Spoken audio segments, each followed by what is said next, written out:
Paz y bien, hermanos y hermanas. La carta magna de la predicación de Jesús. Homilía para el tercer domingo del tiempo ordinario, comenzando más bien, el Evangelio según San Lucas. Leemos el prólogo de este Evangelio, los primeros versículos, y luego saltamos al capítulo 4.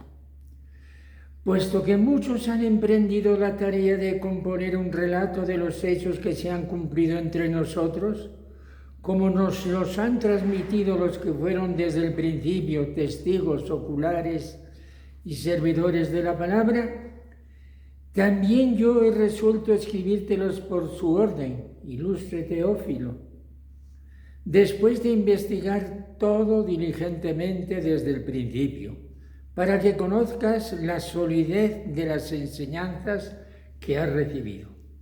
Saltamos al capítulo 4. Jesús en la sinagoga de Nazaret. Jesús volvió a Galilea con la fuerza del Espíritu, y su fama se extendió por toda la comarca. Enseñaba en las sinagogas y todos lo alababan. Fue a Nazaret, donde se había criado, entró en la sinagoga, como era su costumbre los sábados, y se puso en pie para hacer la lectura. Le entregaron el rollo del profeta Isaías, y desenrollándolo, encontró el pasaje donde estaba escrito: El Espíritu del Señor está sobre mí porque Él me ha ungido. Me ha enviado a evangelizar a los pobres, a proclamar a los cautivos la libertad y a los ciegos la vista, a poner en libertad a los oprimidos, a proclamar el año de gracia del Señor. Y enrollándolo y devolviéndolo al que lo ayudaba, se sentó. Toda la sinagoga tenía los ojos clavados en él. Y él comenzó a decirles: hoy se ha cumplido esta escritura que acabáis de oír. Palabra del Señor. Hermanos, el domingo del bautismo del Señor cerraba el misterio de Navidad, misterio de la encarnación del Hijo de Dios que entre nosotros vino para hacernos hermanos suyos, herederos de los bienes que nos traía del cielo. Misterio abierto a lo infinito. Domingo siguiente, es decir, el domingo pasado, era el inicio de la actividad pública de Jesús con las bodas de Caná de Galilea. Una escena tan bella y emocionante. Un banquete nupcial es el que trae Jesús a la tierra, para el cual el Padre ha guardado el vino mejor. La escena terminaba con una frase muy significativa: este fue el primero de los signos que Jesús realizó en Caná de Galilea. Así manifestó su gloria y sus discípulos creyeron en él. Los milagros de Jesús son signos, llevan un contenido real, pero ese mismo contenido está significando las riquezas inagotables que Dios nos comunica. La vida de Jesús va a ser un banquete de bodas que se nos ofrece, siendo Él el esposo y toda su comunidad su amante esposa. Primer milagro de Jesús que al mismo tiempo viene a ser paradigma de todos los demás. Su obra entre nosotros va a ser un continuo milagro de amor. Y hoy estamos en el tercer domingo del tiempo que llamamos tiempo ordinario. Durante el año nos va a acompañar el Evangelio según San Lucas, y el evangelista nos hace su propia presentación que nos resulta tan interesantes. San Lucas, que acompañó a San Pablo en la evangelización, era médico. Era pues un hombre culto e instruido, pero no va a lucir sus propias cualidades, que no eran las comunes de la gente, sino que se nos autopresenta como testigo de la tradición viviente que ha comenzado a germinar en la Iglesia. Comienza diciendo: muchos han emprendido la tarea de componer un relato de los hechos que se han cumplido entre nosotros. Él no es uno de los 12 apóstoles elegidos por Jesús, como lo era Juan, como lo era Mateo. Pero él es testigo fiel de todo lo que ha ocurrido desde el principio. Es la voz de la Iglesia viva y vivificante. San Lucas escribió un amplio evangelio que tiene 24 capítulos y luego escribió un segundo libro llamado Los Hechos de los Apóstoles.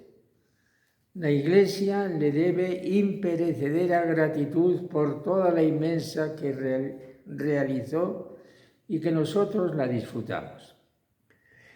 Y ahora damos un salto en su escrito para ver cómo nos presenta la figura y estilo de Jesús en aquella visita que el Señor hizo a su propia aldea de Nazaret, donde se había criado. San Lucas nos está diciendo: lo que ocurrió en Nazaret es el estilo de todo lo que va a venir. ¿Qué es pues lo que pasó? ¿Y cuál es el estilo de este predicador que es distinto de los demás, como también nos dicen los otros evangelios? Jesús fue a la sinagoga de su pueblo y ya su fama se había extendido por toda aquella región de Galilea, al norte de la Tierra Santa. Y aquí San Lucas tiene un inciso, un detalle, fijémonos bien porque es importante. Dice: entró en la sinagoga como era su costumbre los sábados. Jesús es un judío que se siente miembro de su pueblo elegido y observa la piedad de Israel. El sábado es un día consagrado a Dios y hay que ir a la sinagoga a escuchar la palabra de Dios, a orar, a cantar salmos y oraciones. Y los sábados se predica la palabra de Dios. Le dieron el libro o el rollo del profeta Isaías y apareció un texto sorprendente, o porque era el texto que tocaba ese sábado o porque Jesús mismo lo escogió porque le interesaba. Allí estaba su retrato, su mensaje, su misión. ¿Qué decía el texto que hoy podemos buscar en nuestras Biblias? Yendo al capítulo 61 del profeta Isaías. El texto decía esto: el Espíritu del Señor está sobre mí, porque Él me ha ungido. Me ha enviado a evangelizar a los pobres, a proclamar a los cautivos la libertad y a los ciegos la vista, a poner en libertad a los oprimidos, a proclamar el año de gracia del Señor. Atención, Jesús va a hablar. Él no había estudiado en las academias judías, no había hecho los exámenes para tener el título de rabí. Pero los mismos evangelios nos dicen que hablaba con una autoridad que no tenía ningún otro. Y esa autoridad la mostraba lo mismo en sus palabras que en sus acciones. Sigamos lo que dice San Lucas. Toda la sinagoga tenía los ojos clavados en él. ¿Qué irá a decir? No va a repetir lo que otros habían dicho, no va a citar la autoridad de otros maestros respetados. Jesús dijo simplemente: hoy se ha cumplido esta escritura que acabáis de oír. Jesús contemplaba la historia de Dios y se veía a sí mismo como protagonista y artífice de esa historia. Dios, su Padre, le había enviado con una misión en el mundo. Se sentía ungido por el Espíritu, ya manifestado en el bautismo, como lo cuentan los 4 evangelios. Y su misión era muy simple: significada en estas palabras. Las vamos a repetir. Primero, evangelizar a los pobres. Segundo, proclamar a los cautivos la libertad. Tercero, a los ciegos la vista. Cuarto, a poner en libertad a los oprimidos. En suma, proclamar el año de gracia del Señor.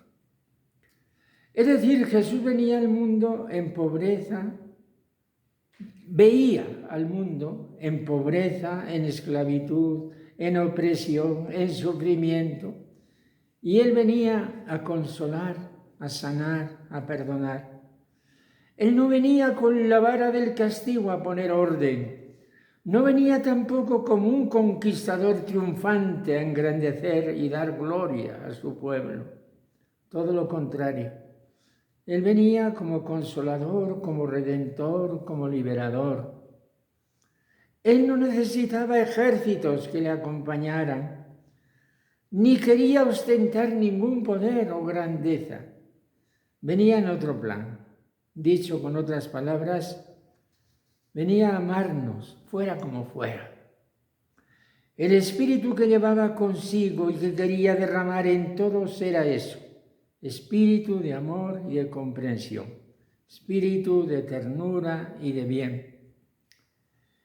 Pero ocurre que ese su retrato es el que quiere traspasar a su iglesia, a nosotros. La iglesia, la comunidad de discípulos que somos nosotros, ha de llevar las características y estilo de su fundador.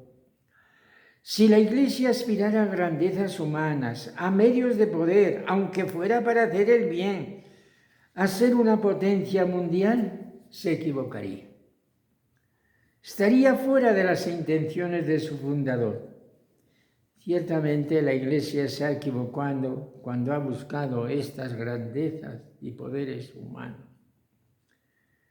Estos días hemos asistido y presenciado mediante la televisión grandes acontecimientos mundiales, como la juramentación del presidente de los Estados Unidos. Dios nos libre de juzgar a ninguna persona, porque solo Dios es el dueño de los corazones.